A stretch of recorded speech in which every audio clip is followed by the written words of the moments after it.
ఓం శ్రీ గురుభ్యో నమః.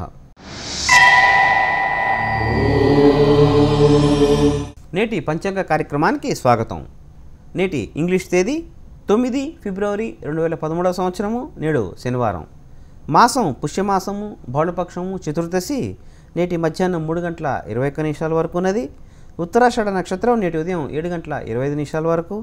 తర్వాత శ్రవణ నక్షత్రము నేటి తెల్లవారుజామున 5 గంటల 32 నిమిషాల వరకు ఉన్నది. వ్యతిపాత యోగము నేటి రాత్రి 1 గంట 16 నిమిషాల వరకు ఉన్నది. అలాగే శకుని అనే కరణము నేటి మధ్యాహ్నం 3 గంటల 21 నిమిషాల వరకు. దాని తర్వాత చతుష్పాత్ అనే కరణము నేటి రాత్రి 2 గంటల 7 నిమిషాల వరకు ఉండటం జరిగింది. అమృత ఘడియలు నేటి రాత్రి 7 గంటల 57 నిమిషాల నుండి నేటి రాత్రి 9 గంటల 26 నిమిషాల వరకు అమృత ఘడియలు ఉన్నది. దుర్ముహూర్తము నేటి ఉదయం 6 గంటల 48 నిమిషాల నుండి నేటి ఉదయం 8 గంటల 20 నిమిషాల వరకు ఉన్నది. ఇక నేటి వర్జ్యము ఉదయం 11 గంటల 7 నిమిషాల నుండి నేటి మధ్యాహ్నం 12 గంటల 35 నిమిషాల వరకు వర్జ్యం ఉండటం జరిగింది. ఇవి ఈనాటి పంచాంగ వివరాలు. ఇక నేటి విశేషంగా మనం నేడు బహుళ చతుర్దశి, దీన్ని మనం మాస శివరాత్రిగా జరుపుకుంటాం. మాస శివరాత్రి నాడు మనం చేసే అర్చన, శివార్చన ఏదైతే ఉన్నదో అది అనంతమైన ఫలితాలు ఇస్తుంది అని చెప్పి మనకి నానుడి. ప్రతి మనిషి రోజుకో శివార్చన చేయాలి అని చెప్పి మనకి శాస్త్రం చెప్తోంది. రోజు చేయలేకపోతే కనీసం మాస శివరాత్రి నాడైనా శివాభిషేకం చేసుకోవాలి.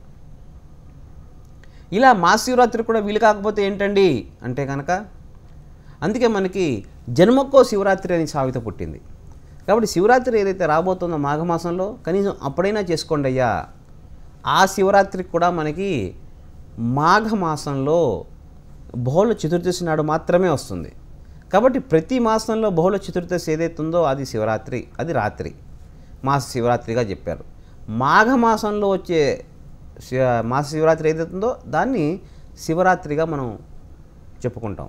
కాబట్టి ఈ మాస శివరాత్రి నాడు మీ దగ్గరలో ఉన్న దేవాలయానికి, శైవ దేవాలయానికి వెళ్ళటము, శివుడికి అభిషేకాదులు మీరు నిర్వహించటం. ఇక్కడ ఒకటి గమనించండి, ఏ గుడికైనా వెళ్ళినప్పుడు అర్చకుడికి పొరపాటున కూడా సాష్టాంగ నమస్కారం చేయకూడదు. అర్చకుడికి దండం పెట్టకూడదు కాళ్ళకి. మీకు అర్చకుడి మీద ప్రేమ ఉన్నా, అభిమానం ఉన్నా దానికి అది తృణమో పణమో ఇచ్చేసేసి చేతులు జోడించి నమస్కారం పెట్టండి. దేవాలయానికి వెళ్ళినప్పుడు కేవలం అక్కడున్న దేవుడు ఎవరైతే ఉంటారో, మూర్తి ఏదైతే ఉంటుందో ఆ మూర్తికే మనం సాష్టాంగం కానీ నమస్కారం కానీ చేసుకోవాలి. అంతే తప్పితే అర్చకుడికి, ఇక్కడ అర్చకుడిని కానీ వేరే వాళ్ళని ఎవరిని కించపరచట్లేదు. గమనించండి, శాస్త్రం ఏం చెప్తుందో మీరు గమనించుకోండి. శాస్త్రం చెప్పేది అర్చకుడికి కావాలంటే దేవాలయం ప్రాంగణం బయటికి వచ్చిన తర్వాత, ఆ మంటపం కిందకి దిగిన తర్వాత అతనికి మీరు సాష్టాంగ పడండి, ఇబ్బంది లేదు. ఆ దేవాలయంలో గర్భగుడిలో కానీ, అంతరాలయంలో కానీ, ముఖమండపంలో కానీ ఆ అర్చకుడికి సాష్టాంగ పడటానికి వీలు లేదు. శాస్త్రం ఒప్పుకోదు అది. కాబట్టి కాళ్ళు తాకి సాష్టాంగం పట్టం కానీ దండం పెట్టడం కానీ చేయకూడదు. ఈ రెండు చాలా ఖచ్చితమైన నిబంధనలు మనకు చెప్పారు శాస్త్రంలో. కాబట్టి మనం దండం పెట్టేటప్పుడు కూడా ఇలా చేతులు ఇట్లా రావాలి.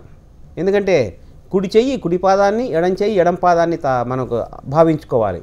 అది నేల వైపు. అంతే తప్పితే ఇట్లా అన్నారు కదా అని చెప్పి పాదాలు ఇట్లా రాసి మనం దండం పెట్టుకోకూడదు.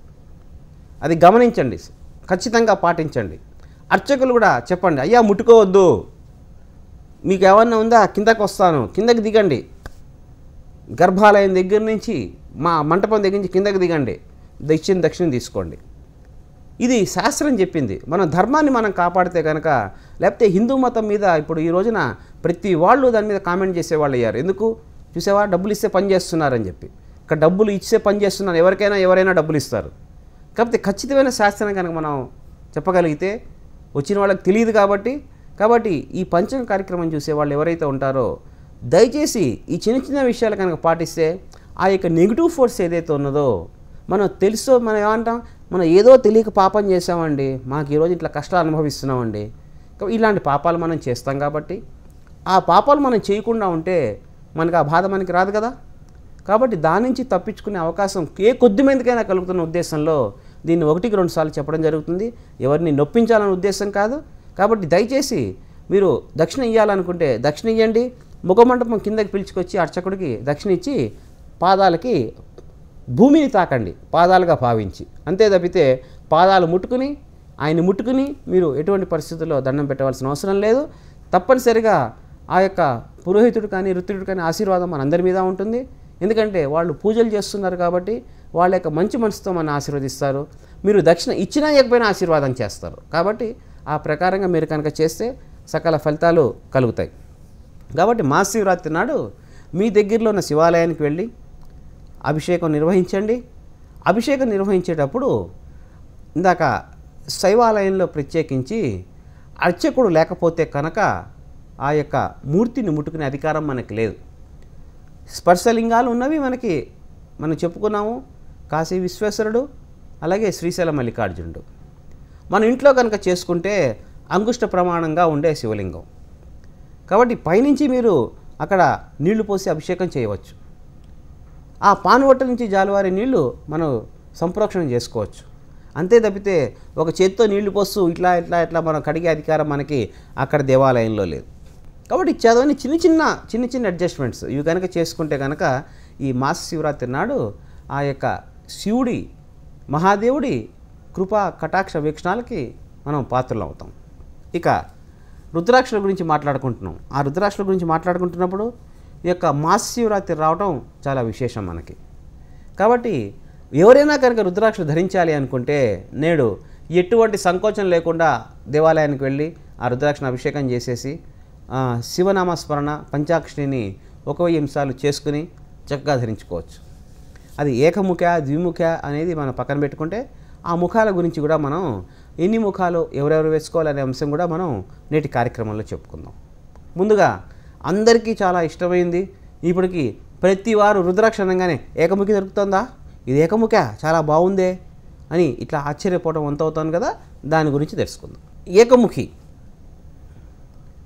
సాక్షాత్తు శివుడి యొక్క స్వరూపంగా ఇది చెప్పబడింది. ఏకముఖి ఏ వ్యక్తి దగ్గర అయితే ఉంటుందో ఆ వ్యక్తి శివుడితో సమానంగా పూజలు అందుకుంటాడని చెప్పి, శివుడితో సమానంగా ఆయన్ని అందరూ మెచ్చుకుంటారని చెప్పి, ఆయన యొక్క మెప్పు పొందటానికి అందరూ తహదాలాడతారని చెప్పి, అందరూ ఆయన మాట వింటారని చెప్పి మనకి నానుడి. అంటే ఎంత అరుదైందండి అది. ఒక్కసారి దాని గురించి మీరు ఆలోచన చేయండి. కాబట్టి అంత అరుదైన రుద్రాక్ష ఏకముఖి ఇప్పుడు ప్రతి వాళ్ళకి వాళ్ళ యొక్క కంఠసీమలో చక్కగా ఉంటుంది. అది ఎంత అదృష్టం చేసుకున్నారో ఈ కాలం వాళ్ళు.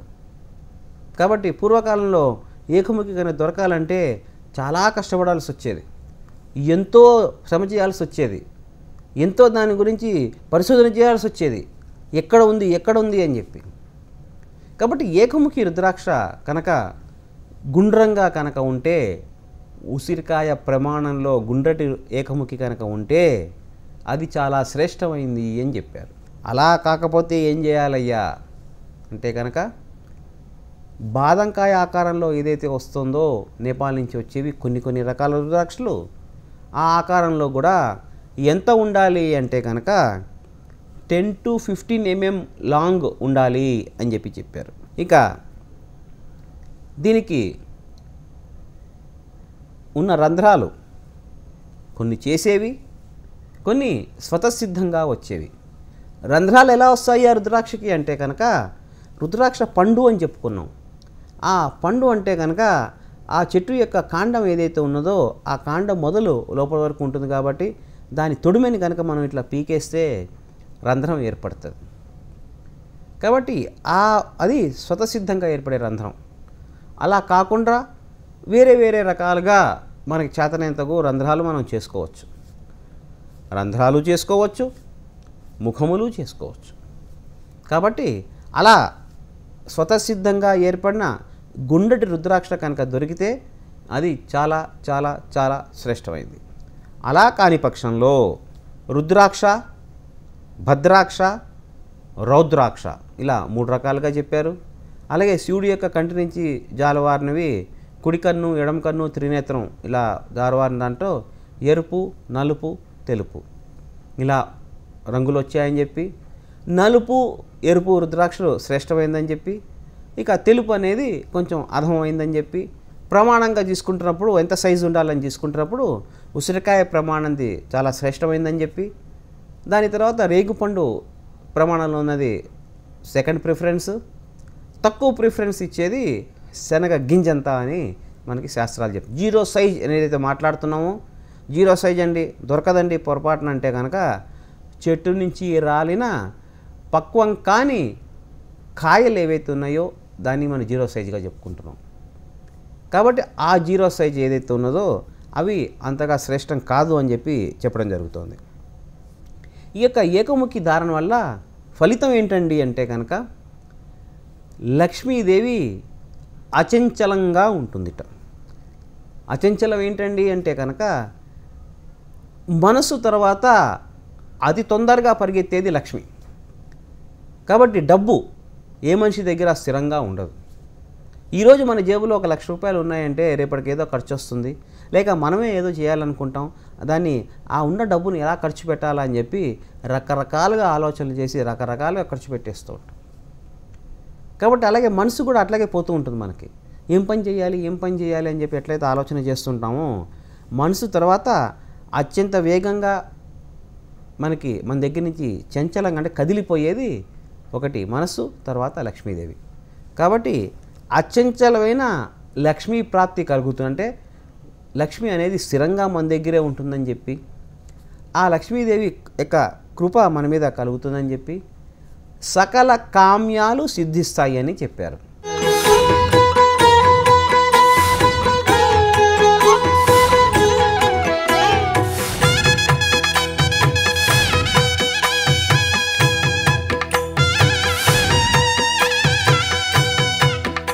మహాగణాధిపతయే నమః. ఓం గణానాం త్వా గణపతిం హవామహే కవిం కవీనాముపమస్రవస్తమం జ్యేష్ఠరాజం బ్రహ్మణాన్ బ్రహ్మణస్పత ఆనః శృణ్వన్నోతిభిः సీదసాదనం. శ్రీమహాగణాధిపతయే నమః. ఓం నమో వ్రాతపతయే నమో గణపతయే నమః ప్రమథపతయే నమస్తే అస్తు లంబోదరాయేకదంతాయ విఘ్నవినాశినే శివసుతాయ శ్రీవరదమూర్తయే నమో నమః. మహాగణాధిపతయే నమః. అదేవిధంగా హిందూ మతంలో ఎన్ని రకాలైనటువంటి దేవతలు ఉన్నారా లేరా అనే దానికి మనం చిన్న ఒక ఉదాహరణ చెప్పుకోవడం చాలా మంచిది. ఈ పంచాయతన దేవతల గురించి మనం ఏ విధంగా మాట్లాడుకున్నామో, ఒకసారి ఒక మనిషికి తన యొక్క శరీర భాగంలో కేవలం గాలితో మాత్రం ఒక అవసరం ఉంటుంది, అలాగే నీటితో ఒక అవసరం ఉంటుంది, ఆహారంతో ఒక అవసరం ఉంటుంది, అలా వేరు వేరు అవసరాలు ఉంటూ ఉంటాయి. అలాగే ప్రతి విషయంలోనూ కూడా మనం వైబ్రేషన్ అంటే మన శబ్దం ద్వారా ఎదుటి మనిషి యొక్క భావాన్ని కానీ మనకు అనుకూలంగా కానీ ప్రతికూలంగా కానీ మలుచుకునే అవకాశాలు మన యొక్క శబ్దం ద్వారానే మనం వ్యక్తీకరిస్తూ ఉంటాం. అదేవిధంగా ఉదాహరణకి నాకు ఒక విశ్వనాథం అనే మనిషితో అవసరం ఉందనుకోండి, రామకృష్ణ అని పిలిస్తే ఆయన రాడు కాబట్టి మనం విశ్వనాథం అని పిలిస్తేనే ఆయన దగ్గర నుంచి మనకి ప్రతి శబ్దం అనుకూలంగానో ప్రతికూలంగానో ప్రతిబింబిస్తూ ఉంటుంది. అదేవిధంగా మనం దేవతారాధనలో కూడా పలానా వస్తువు కావాలని కానీ మన శరీరానికి ధర్మానికి కావాల్సిన పలానా విషయం కావాలని కానీ ఏ విధంగా అడగాలి అని చెప్పారంటే మంత్రపూర్వకంగా ఈ విధంగా చెయ్యాలి అని చెప్పని మన పూర్వీకులు మనని ఎన్నో రకాలుగా ఉత్తేజపరిచి ఉద్దేశపూర్వకంగా శబ్దం యొక్క ప్రాముఖ్యతని, శబ్దం తాలూకా పవిత్రతని వేదం రూపంలో మనకి అందజేశారు. అలాంటి మన వేద ధర్మాన్ని మనం కాదనుకొని ఏదో రకంగా మనం చెయ్యలేక అందని ద్రాక్ష పుల్లన అన్నట్టుగా మనం ఈ ధర్మాన్ని పాటించలేక అవకాశం లేక ఇలా అంటేనే భగవంతుడు వస్తాడా, ఇదే విధంగా అంటే భగవంతుడు మనకు అనుగ్రహిస్తాడా, ఏ నమస్కారం చేస్తే అనుగ్రహించడా అనే పొరపాటు భావంతో ఉంటూ ఉంటారండి. అది ఎప్పుడూ కూడా కరెక్ట్ కాదు. చెప్పిన మంత్రమే లేకపోతే చెప్పిన అక్షరమే ఇంకోసారి వచ్చింది కదా, ఫలానా మంత్రం ఫలానా రకంగా ఒకే రకంగా దండకంలా ఉంది కదా అని ఎప్పుడూ అనుకోకండి. 0 నుంచి 9 డిజిట్స్ ఉన్నటువంటి మన యొక్క రోమన్ సంఖ్యలోని అంకెల్ని శబ్దం ద్వారా మనం ఇదే డిజిట్స్ని ఒకసారి ఉపయోగిస్తే ఒక వ్యక్తి బలుగుతాడు, ఇంకొకసారి ఉపయోగిస్తే ఇంకో ఊళ్ళోని వ్యక్తి బలుగుతూ ఉంటాడు. అలాగే వేరే సప్త సముద్రాల అవతల ఉన్నటువంటి వేరే ఖండంలో ఉండేటువంటి మనిషి కూడా ఈ శబ్దం ద్వారా మనకు అనుసంధానం చేస్తూ మనం మాట్లాడిన మాటకి ప్రతిపదార్థంగా తన అవతల నుంచి మాట్లాడుతూ ఉంటాడు. అలాగే మన హిందూ ధర్మంలో, వేదంలో, వేద మతంలో అనేక రకాలైనటువంటి ఎంతో అనుభవపూర్వకమైనటువంటి మహత్తు కల మహామంత్రాలు ఎన్నో ఉన్నాయి. ఆ మంత్రపూర్వకంగా ప్రాపర్ ఛానల్ లాగా భగవంతుని యొక్క ధ్యానం కానీ పూజ కానీ మనం ఎప్పుడైతే చేయగలుగుతామో, మనం ఏవైతే అనుకుంటామో లౌకికంగా కానీ ధర్మార్థంగా కానీ మోక్షార్థంగా కానీ ఎటువంటి సందేహం లేకుండా భగవద్ అనుగ్రహం కలుగుతుంది అనడానికి ఎన్నో ఉదాహరణలు, అనుభవాలు ఎన్నో ఉన్నాయి. అదేవిధంగా ఈ పంచాయతన దేవతలలో ముఖ్యంగా ఆరాధింపబడేటువంటి గణపతి కలౌ చండీ వినాయకే, విఘ్నేశ్వరుని యొక్క తత్వము, గణపతి యొక్క ప్రార్థన ఏ విధంగా చేస్తే బాగుంటుంది, ఏ విధంగా చేయగలిగితే ఈ గణపతి యొక్క విశిష్టత ఏమిటి, ఈ పంచాయతన దేవతల్లో కూడా గణపతి యొక్క అనుగ్రహం ఏ విధంగా కలుగుతుంది అనేదే ఈ గణేష పురాణం యొక్క ముఖ్య ఉద్దేశం. అదేవిధంగా ఈ యొక్క గణపతిని పూర్వకాలంలో ఏ విధమైనటువంటి భక్తులు పూజ చేసి ఆ స్వామివారి అనుగ్రహాన్ని పొందారో మనం తెలుసుకుందాం అనుకున్నాం కదా. పూర్వకాలంలో సోమకాంతుడు అని ఒక మహారాజు గారు ఉండేవారట. ఆ మహారాజు, సార్ ఇంతవరకు ఆపి రేపు గంట సేపు చెప్పేస్తాను, పర్వాలేదు కదా? అంటే ఒక్కసారి నేను రివ్యూ చేసేసుకుంటే ఇందులో పొరపాటుగా ఇంకేం వర్డ్స్ ఏమి ఇదిగా బాగుంది కదండి. సరే విష్ణు గారు ఆపేసి రేపు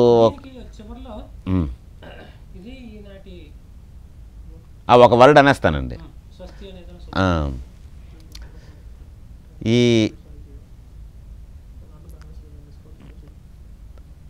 ప్రజలందరినీ కూడా కన్నబిడ్డల వలె పరిపాలిస్తూ రాజ్యపాలన చేసేటువంటి ఆ సోమకాంతుడు ఎంతో ఉత్తముడు, ధర్మాధర్మ విచక్షణ గలవాడు. ఈ సోమకాంతుని యొక్క వృత్తాంతము మళ్ళా రేపు ఉదయం తెలుసుకొని ఆయన ఏ విధంగా గణపతి యొక్క అనుగ్రహాన్ని పొందాడో ఆ విషయాన్ని రేపు చర్చించుకుందాం. నమః పార్వతీపతయే, హర హర మహాదేవ హర.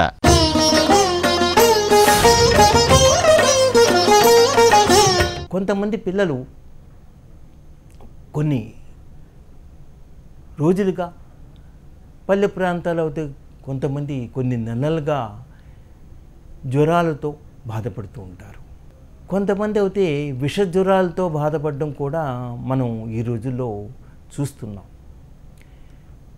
ఈ విష జ్వరాలకి తగిన వృక్షం, ఈ విష జ్వరాన్ని పూర్తిగా నిర్మూలించే వృక్షమే ఈ ముషి వృక్షం. దీన్నే విషవృక్షం అని అందామని చెప్పుకున్నాం కదండి. ఎందుకన్నారంటే విష జ్వరాలని కంట్రోల్ చేయడమే కాకుండా తగ్గిస్తుంది కాబట్టి దీన్ని ఈ పేరు సార్థకమైంది అనిపిస్తుంది. సరే, మరి ఎలా ట్రీట్మెంట్ ఎలా చేయాలి అంటే, విష జ్వరాలు తగిలిన పిల్లలకి ఎంతో కొన్ని వేల రూపాయలు ఖర్చు పెట్టి ఈ కాలంలో కూడా ట్రీట్మెంట్ ఇప్పిస్తున్నారు. అయినా ఫలితం ఉండొచ్చు, ఉండకపోవచ్చు.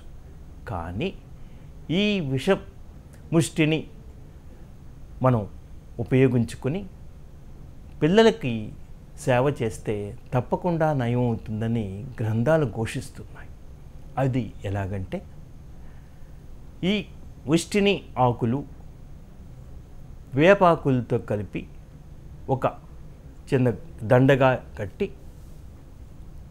ప్రతిరోజు 3 సార్లు 3 రోజులు ఏ రోగి అయితే విషజ్వరంతో బాధపడుతున్నాడో ఈ ఆకుల దండను పైనుంచి చివరి వరకు దిష్టిగా తీస్తే తప్పకుండా ఆ వ్యాధి నయమవుతుంది. కొంతమంది మంత్రోచ్చారణతో కూడా చేస్తూ ఉంటారు. కానీ మంత్రోచ్చారణ అది కేవలం మన నమ్మకం, ఫలితం ఈ ఆకుల వల్లే ఉంటుంది.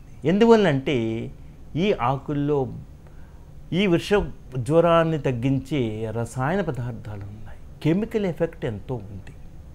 అందువల్ల ఆ రోగి కి వెంటనే ఉపశమనం కలుగుతుంది. ఇది శాస్త్రాలు నిరూపించింది. ఇందులో అబద్ధం కానీ ఒక విధమైన ఏమీ లేదు. తప్పకుండా ఈ జ్వరాలు కంట్రోల్ అవుతాయని నిరూపించబడింది.